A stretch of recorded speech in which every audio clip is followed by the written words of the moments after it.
નમસ્કાર, આપ જોઈ રહ્યા છો ન્યૂઝ 18 ગુજરાતીને હું છું લુબના। હવામાન વિભાગની આગાહી આગામી 24 કલાક તાપમાન યથાવત રહેશે। 24 કલાક બાદ તાપમાનમાં ઘટાડો થશે, 3 થી 5 ડિગ્રીનો ઘટાડો થશે। તો છેલ્લા 24 કલાકમાં નલિયામાં 12.8 ડિગ્રી તાપમાન નોંધાયું છે।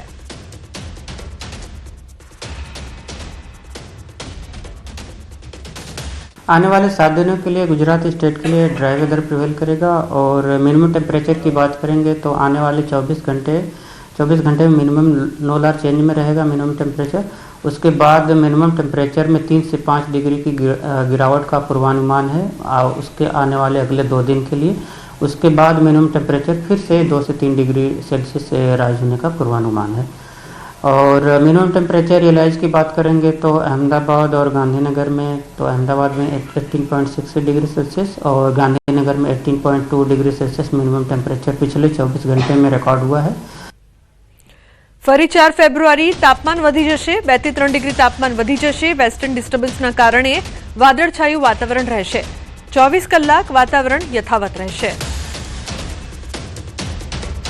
ये एक्चुअली जो सिचुएशन बनी हुई है वो ज़्यादातर जनरली क्लाउडी स्काई है और एक western disturbance north west India को अप्रोच कर रहा है वो 2 फरवरी को, जिसके कारण आने वाले 24 घंटे में मिनिमम टेम्परेचर नो लार चेंज में रहेगा और उसके बाद मिनिमम टेम्परेचर में 3 से 5 डिग्री की गिरावट का पूर्वानुमान है उसके आने वाले 2 दिनों के लिए।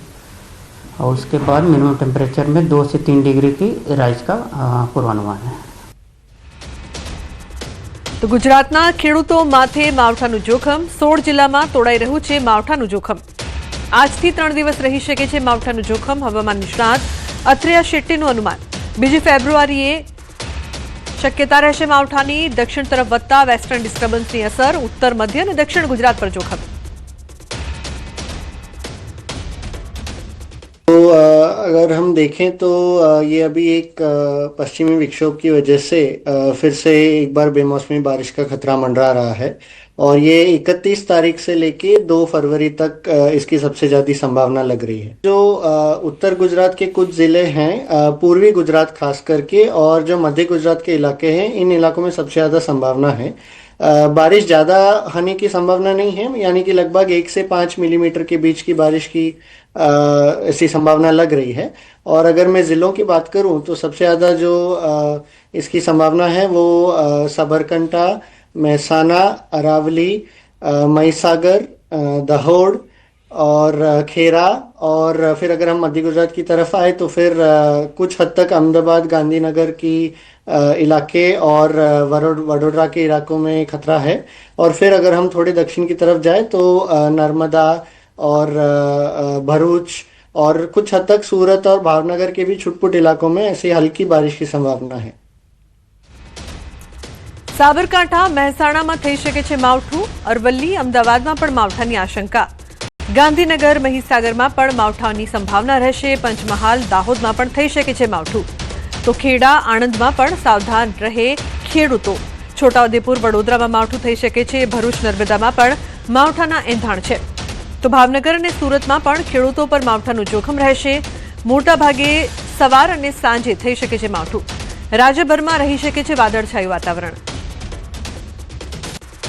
एक तो एक मध्यम रूप का वेस्टर्न डिस्टर्बेंस कल से असर चालू करेगा, जिसका सबसे ज़्यादा असर तो राजस्थान और मध्य प्रदेश पर होगा, लेकिन भले ही जो गुजरात के उत्तरी और उत्तर पूर्वी क्षेत्र हैं वहाँ पे इसकी असर आ सकती है। और दूसरी चीज़ है कि जो अरब सागर से दक्षिणी दिशा से नमी वाली हवाएं गुजरात की तरफ बढ़ रही है, जैसे हमने आज ही देखा है गुजरात के कई भागों में सुबह से एक बादल छाई हुई वातावरण बनी हुई है और खास करके दक्षिण गुजरात और मध्य गुजरात के इलाकों में थोड़ी घनी बादलें भी कुछ समय के लिए देखने मिली है। તો શિયાળામાં ઠંડા વાતાવરણની અસર આંખો પર થઈ રહી છે। આંખો શુષ્ક થવાની સમસ્યાથી એલર્જીના કેસ વધી રહ્યા છે। વાતાવરણમાં ઠંડી અને પવનના કારણે તેમજ વધુ પડતા મોબાઈલના ઉપયોગના કારણે આ સમસ્યા વધી રહી છે। આંખો ડ્રાય થવી, સોજો આવવો, ખંજવાળ આવી, આંખમાંથી પાણી નીકળવાની ફરિયાદો વધી છે। તો સોલા સિવિલ હોસ્પિટલમાં આંખમાં એલર્જી રોજના 3 થી 5 દર્દીઓ જોવા મળી રહ્યા છે। તબીબોએ અપીલ કરી છે કે આંખોમાં તકલીફ થાય તો ડોક્ટરની સલાહ લેવી જોઈએ. જાતે દવા લઈને ટીપા નાખવામાં આવે તો તકલીફ વધી શકે છે.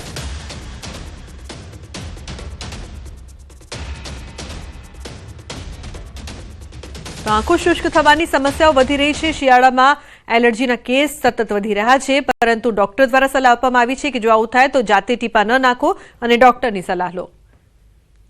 અત્યારે એલર્જીના કેસીસ વધે છે આંખમાં, જેને અંગ્રેજીમાં એલર્જીક કન્જક્ટિવાઇટિસ કહેવાય છે, જે આમ ચેપી નથી પણ એમાં તકલીફ વધતી હોય છે, જેમ કે આંખમાં ખંજવાળ આવી, વારંવાર પાણી પડવું, સોજો આવી જવો, એ તકલીફ હોય છે. મેડિકલ સ્ટોરમાંથી ટીપા લઈને જાતે નાખે તો એમાં દર્દીને અસર ના થાય અને વધતું જાય છે. એ મારી અપીલ છે કે દરેક દર્દી કંઈ પણ તકલીફ થાય તો તરત આંખના ડૉક્ટરને બતાવે. કે ઠંડી વધી રહી છે અને અત્યારે પવન પણ વધારે હોય છે, તો એના કારણે ધૂળ ઉડતું હોય આંખમાં અને ઠંડીના કારણે આંખો ડ્રાય થાય છે, તો આ તકલીફમાં વધારો જોવા મળે છે. ચાંદી અને સોનાના ભાવમાં કડાકો નોંધાયો છે. ચાંદીના ભાવમાં એક દિવસમાં 1 લાખનો ઘટાડો થયો છે. 1 કિલો ચાંદીનો ભાવ 2.90 લાખ થઈ ગયો છે, તો 1 તોલા સોનાનો ભાવ 1.55 લાખ થયો છે. આજનો સૌથી મોટો કડાકો સોના અને ચાંદીનો છેલ્લા 40 વર્ષનો આજે આવેલો છે. કન્ટિન્યુઅસ ભાવ વધતા વચ્ચેની બજારોમાં આ કરેક્શન આવવાનું જ છે અને દરેક જ્વેલર્સ દ્વારા કહેવામાં આવેલું હતું કે આ કરેક્શન આવશે અને આજે આ જ કરેક્શન આપણને દેખાઈ રહેલું છે. સોના અને ચાંદીના ભાવમાં જોઈએ તો સોનું અત્યારે 1,57,000 રૂપિયા, જે 2 લાખની નજીક પહોંચેલું હતું, આજે પાછું 1,57,000, 1,60,000ની નજીક પહોંચેલું છે.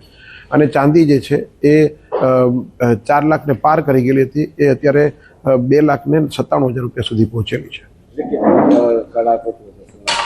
સોના અને ચાંદીમાં ગણવા જાય તો લગભગ 33% જેવો, 30% જેવો ચાંદીમાં ઘટાડો કહી શકાય, જે ખરેખર માર્કેટ માટે સારું નહીં કહી શકાય કે આ રીતનું માર્કેટ વધે અને પછી માર્કેટમાં આટલું જોરદાર ઘટાડો આવે, તો એ બરાબર નહીં કહી શકાય. જેતપુરના રબારિકા રોડ ઉપર દીપડો ફસાયો છે. સીમ વિસ્તારમાં બાવળની કાચમાં દીપડો ફસાયો છે. સ્થાનિકોએ વન વિભાગને જાણ કરતા ઘટના સ્થળે પહોંચ્યું. વન વિભાગે દીપડાને બહાર કાઢવાની તજવીજ હાથ ધરી છે. ઉલ્લેખનીય છે કે વન વિભાગને જાણ કરવામાં આવી હતી. દીપડાને બહાર કાઢવાની તજવીજ હાથ ધરાઈ છે. દીપડો છે તે ફસાયો છે, જે બાદ વન વિભાગને તેની જાણકારી આપવામાં આવી છે. રબારિકા રોડ ઉપર આ દીપડો છે તે ફસાયો હતો, તો બાવળની કાચમાં આ દીપડો છે તે ફસાયો છે.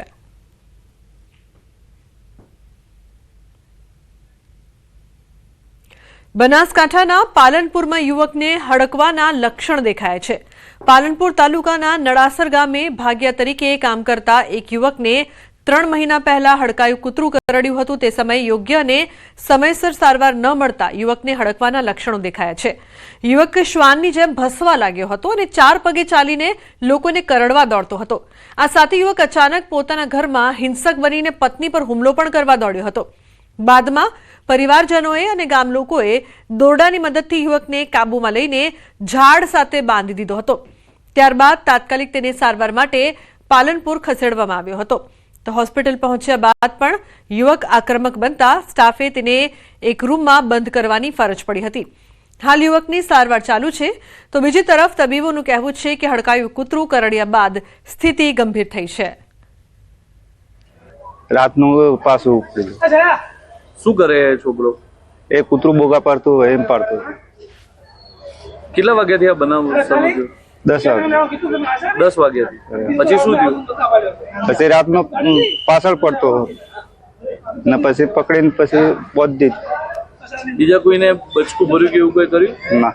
આ ભાઈને 3 માસ પહેલા કૂતરું કરડ્યું હશે, તો એ વખતે એમને પૂરેપૂરી રેબિસની વેક્સિનના ડોઝ લીધા નહીં હોય, તેથી એમને અત્યારે આ પરિણામ આવ્યું છે. સૌથી મેઇન વસ્તુ એ છે કે જો એકવાર હડકવા થયો પછી એને નિવારણ માટેની કોઈ જ અત્યાર સુધી રસી શોધાઈ નથી. એમાં વ્યક્તિનું મૃત્યુ જ છેલ્લે થાય છે. એટલે સૌથી મહત્વની વસ્તુ એ છે કે જ્યારે પણ આપણને કૂતરું કરડે છે અથવા ખાલી દાઢ બેસાડે છે અથવા ખાલી પકડે છે, ત્યારે ચોક્કસપણે ડોક્ટરનો અથવા તમારા નજીકની દવાખાનાનો સંપર્ક કરી અને એની જે રસી આવે છે એ લેવી ખાસ જરૂરી છે. અમદાવાદ વટવા પોલીસે 1,70,00,000ની એમ્બરગ્રીસ પકડી છે. મહુવાનો એક શખ્સ અમદાવાદમાં એમ્બરગ્રીસ વેચવા માટે આવ્યો હતો. પોલીસે બાતમીના આધારે એક આરોપી સાથે એમ્બરગ્રીસનો જથ્થો પકડી પાડ્યો છે. તો વટવા પોલીસે એમ્બરગ્રીસ ખરીદનારની શોધખોળ શરૂ કરી છે. મોરબીમાં અસામાજિક તત્વો બેફામ બન્યા છે. વાંકાનેર ટોલ નાકા પર કરી છે ખુલ્લી દાદાગીરી.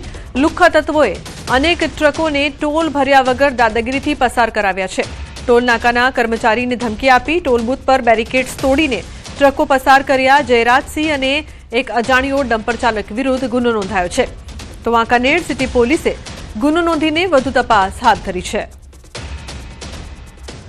અસામાજિક તત્વો સતત બેફામ બની રહ્યા છે. મોરબીમાં કઈ રીતે સામાજિક તત્વો છે તે દાદાગીરી કરી રહ્યા છે. ટોલ નાકા પર ખુલ્લી દાદાગીરીના દ્રશ્યો છે તે સીસીટીવીમાં કેદ થયા છે. ટ્રકોને ટોલ ભર્યા વગર દાદાગીરીથી પસાર કરવામાં આવ્યાના આ દ્રશ્યો સામે આવ્યા છે. તો ટોલ બૂથ પર બેરિકેડ્સ પણ તોડી નાખીને ટ્રક પસાર કરવામાં આવી છે. જે બાદ ચકચાર મચી છે. સીસીટીવી ફૂટેજના આધારે વધુ તપાસ કરવામાં આવશે. તો ટોલ નાકા પર ખુલ્લી દાદાગીરીના દ્રશ્યો. બીજી તરફ મોરબીમાં પશુપાલકોની દાદાગીરી સામે આવી છે. મનપાની ઢોર પકડ પાર્ટીને ધમકી આપી ઢોર છોડાવી લીધા. રખડતા ઢોર પકડીને લઈ જતી મનપા ટીમના વાહનમાંથી પકડેલા ઢોર ઉતારી લીધા. 2 ઇસમો વિરુદ્ધ ગુનો નોંધાયો છે. તો મનપાની ઢોર પકડ પાર્ટીને ધમકી આપવામાં આવી હતી. ઉલ્લેખનીય છે કે 2 ઇસમો વિરુદ્ધ ગુનો નોંધાયો છે. આગળ વાત કરીએ સુરતની. સુરતમાં પાર્કિંગના કોન્ટ્રાક્ટરોની ગુંડાગર્દી. અન્નપૂર્ણા ટેક્સટાઇલ માર્કેટનો વિડીયો વાયરલ થયો છે. સોશિયલ મીડિયામાં વાયરલ થયો છે આ વિડીયો. પાર્કિંગ કોન્ટ્રાક્ટર અને તેના માણસોની ગુંડાગર્દી સામે આવી છે. પાર્સલ આપવા આવેલા યુવક જોડે મારઝૂડ કરવામાં આવી હતી. માત્ર ગણતરીની મિનિટોમાં પાર્સલ આપીને પરત આવવાની ખાતરી આપી હતી.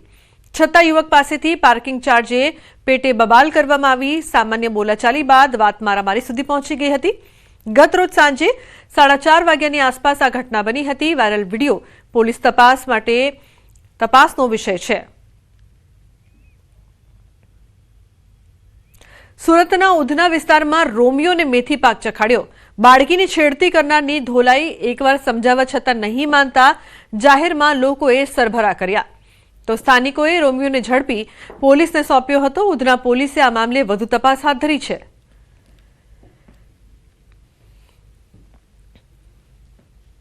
વડોદરાના શિનોરમાં એક વકીલ અને તેમના પરિવાર પર વિધર્મી ઇસમો દ્વારા હુમલો કરાયો છે. તમારો ભાઈ 5 હેલોજન ચોરી કરી લઈ ગયો હોવાનું કહીને વકીલ પ્રકાશ માસ્ટર પર હુમલો કરાયો છે. તો વકીલ અને તેમના પરિવાર પર હુમલો કરાતા લોકોમાં ભારે રોષ છે. પોલીસ કાફલો ઘટના સ્થળે પહોંચી પરિસ્થિતિને કાબૂમાં લીધી હતી. તો વકીલ પ્રકાશ માસ્ટર અને તેમના પરિવારના સભ્યોને મોટા ફોફડિયા સામૂહિક આરોગ્ય કેન્દ્ર ખાતે સારવાર અર્થે ખસેડવામાં આવ્યા છે. પોલીસે 5 શખ્સો સામે નામચોક ફરિયાદ નોંધી છે. તે સમયે હું ઘરમાં વાડામાં હાથ પગ ધોતો હતો તો મારા ભાઈની જોડે એક ભાઈ રકઝક કરતો હતો. એટલે મેં ત્યાં મળવા જતા એને પૂછ્યું કે ભાઈ શું થયું છે. તો પેલા ભાઈ કે તમારા ભાઈએ અમારા 5 LED લાઇટો લઈ લીધી છે એવું અમને ભુવાએ કીધું છે. એટલે મેં કીધું કે ભાઈ આવું બધું અંધશ્રદ્ધાવાળી વાતોની મેં વાત કરતા એમણે મને કીધું કે તું હિન્દુઓનો નેતા બની ગયો છે એમ કરીને મને જેમ તેમ ગારો બોલી. અને અબ્દુલભાઈ કરીને એક છે એમણે મારું ગળું દબાઈ દીધું અને અબુ બકર નામના માણસે મને પાઇપ હાથમાં મારી દીધી. અને જેવી પાઇપ મારી એવી મારા મમ્મી અને મારા વાઈફ આવી ગયા. તો મારા વાઈફ અને મારા મમ્મીને પણ ગરદાપાટુનો માર માર્યો. જેથી કરીને હું તાત્કાલિક સિનોર પોલીસ સ્ટેશને પહોંચી ગયો અને મારી ફરિયાદ નોંધાવવા ગયો. મોરબીના નવલખી દરિયામાં ડોલ્ફિન જોવા મળતા કુતૂહલ સર્જાયું છે. દ્વારકા બાદ હવે નવલખી દરિયામાં ડોલ્ફિન નજરે પડી છે. ડોલ્ફિન જોવા મળતા મોરબી જિલ્લાના દરિયાઈ જીવસૃષ્ટિમાં વધારો થયો છે. તો ડોલ્ફિનની ડૂબકીનો વિડીયો માછીમારે મોબાઈલ કેમેરામાં કેદ કર્યો છે. તો ડોલ્ફિનની ડૂબકી અહીં જોવા મળી રહી છે. માછીમારે આ વિડીયો ઉતાર્યો છે. ઉલ્લેખનીય છે કે નવલખી દરિયામાં ડોલ્ફિન જોવા મળી, જે બાદ લોકોમાં ઉત્સાહ. અન્ય સમાચાર. ડાંગથી વઘઈ રેન્જ વિસ્તારમાં વનકર્મીની હત્યા. બોરી ગાંઠા ગામ પાસે વનકર્મી રતન બિરારીની હત્યા કરવામાં આવી છે. લાકડા તસ્કરી રોકવા ગયેલ વનકર્મી ઉપર હુમલો કરી હત્યારા ફરાર થયા છે. તો રાત્રિના સમયે 3 જેટલા તસ્કરોએ વનકર્મી ઉપર ધારદાર સાધન વડે હુમલો કરી હત્યા કરી હતી. વઘઈ રેન્જના સહવનકર્મી હરેશ ચૌધરીએ વઘઈ પોલીસ સ્ટેશનમાં ફરિયાદ કરી છે. વઘઈ પોલીસે 3 અજાણ્યા ઈસમો વિરુદ્ધ હત્યાનો ગુનો નોંધીને વધુ તપાસ હાથ ધરી છે.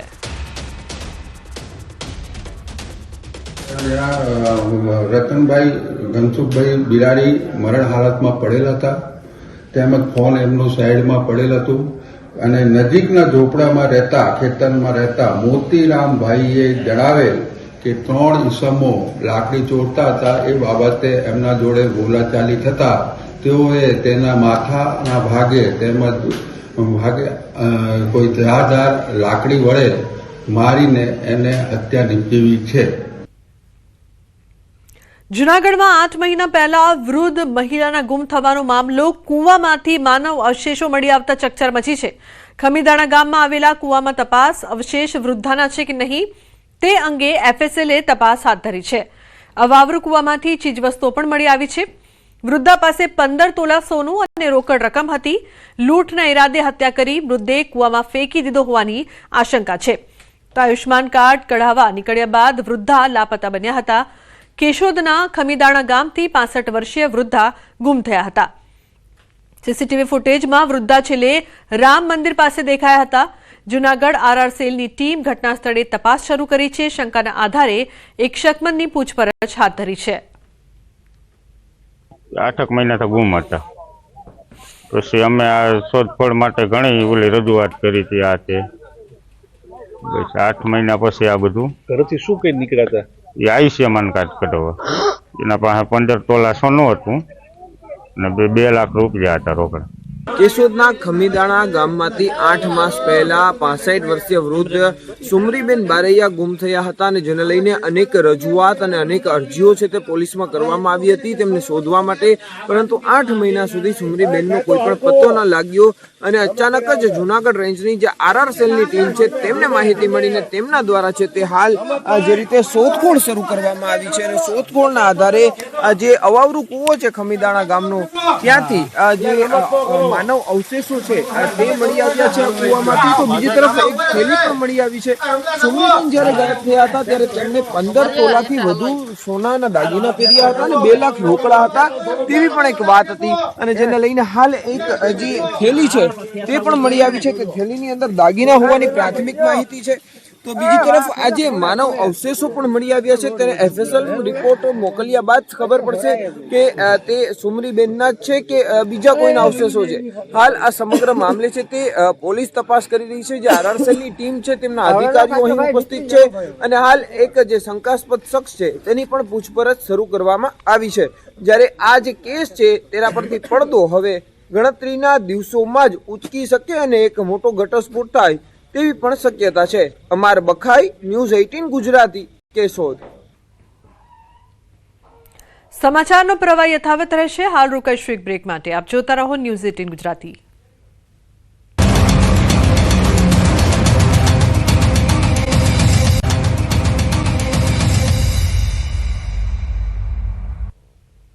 Welcome back. સમાચારમાં આગળ વાત કરીએ તો ગાંધીનગર સ્ટેટ મોનિટરિંગ સેલની ટીમે સુરેન્દ્રનગરના માલવણ હાઈવે પરથી વિદેશી દારૂનો મોટો જથ્થો ઝડપી પાડ્યો છે. હોટલ આલિશાનના કમ્પાઉન્ડમાં પાર્ક કરેલ ટ્રકમાંથી ₹1.50 કરોડના ઇંગ્લિશ દારૂ સાથે એક શખ્સને ઝડપી પાડવામાં આવ્યો છે. ટ્રક ચાલક સત્યેન્દ્રપાલ બલવીરસિંહ સામે કાર્યવાહી થઈ છે. એસએમસીએ 1.68 કરોડનો મુદ્દામાલ જપ્ત કર્યો છે. સ્થાનિક પોલીસને અંધારામાં રાખીને આ કામગીરી કરવામાં આવી હોવાના કારણે પોલીસની સક્રિયતા પર પણ સવાલ ઉઠી રહ્યા છે. સુરેન્દ્રનગરના સાયલા તાલુકામાં સતત બીજા દિવસે એસઓજીની કાર્યવાહી. એસઓજીએ ગેરકાયદેસર કાર્બોસેલનું ખનન ઝડપી પાડ્યું છે. તો ચોરવીરા ગામની સીમમાંથી ગેરકાયદે કાર્બોસેલના 20થી વધુ કુવાઓ મળી આવ્યા છે. સ્થળ પરથી 15 ચરખી સહિત લાખોનો મુદ્દામાલ જપ્ત કરવામાં આવ્યો છે. ગેરકાયદે કાર્બોસેલના કુવામાંથી જીવના જોખમે કામ કરતા 50 જેટલા શ્રમિકોને પણ બહાર કાઢવામાં આવ્યા છે. તો સ્થાનિક તંત્ર તેમજ ખાણ ખનીજ વિભાગને અંધારામાં રાખી એસઓજીની ટીમે દરોડા પાડતા અનેક સવાલો ઉઠ્યા છે. રાજકોટમાં ફિલ્મી સ્ટાઇલમાં પોલીસે નશેડીને ઝડપ્યો છે. શેઠ વડાળાથી ભાયાવદર સુધી પીછો કર્યો હતો.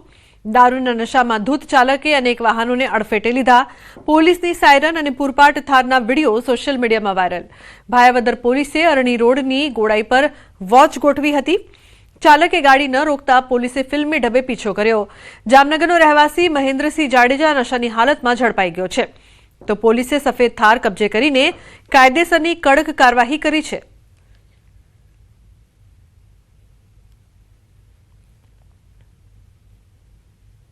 જૂનાગઢની 14 વર્ષની દીકરીએ ઓસ્ટ્રેલિયામાં ભારતનો ડંકો વગાડ્યો.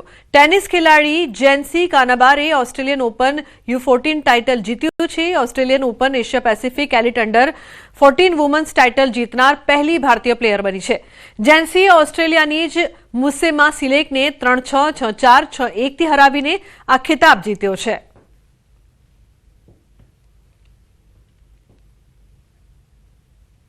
$2030 કોમનવેલ્થ ગેમ્સને ધ્યાનમાં રાખીને અમદાવાદ શહેરમાં રમતગમતની આધુનિક સુવિધાઓ વિકસાવવામાં આવી રહી છે.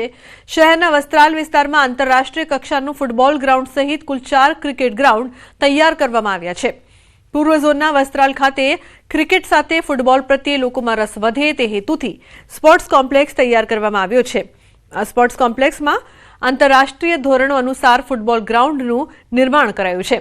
તો ફૂટબોલ ગ્રાઉન્ડમાં મૂવેબલ પોલ માટે 2 કોર્ટની વ્યવસ્થા કરવામાં આવી છે. સમગ્ર મેદાનમાં સ્પ્રિંકલ સિસ્ટમ દ્વારા લોન વિકસાવવામાં આવી છે. સાથે જ દોડ માટે મેદાનની બાજુમાં સિંગલ ટ્રેક બનાવવામાં આવ્યો છે. આ સુવિધાઓથી ખેલાડીઓ તેમજ નાગરિકોને રમતગમત માટે વધુ તક મળી રહેશે.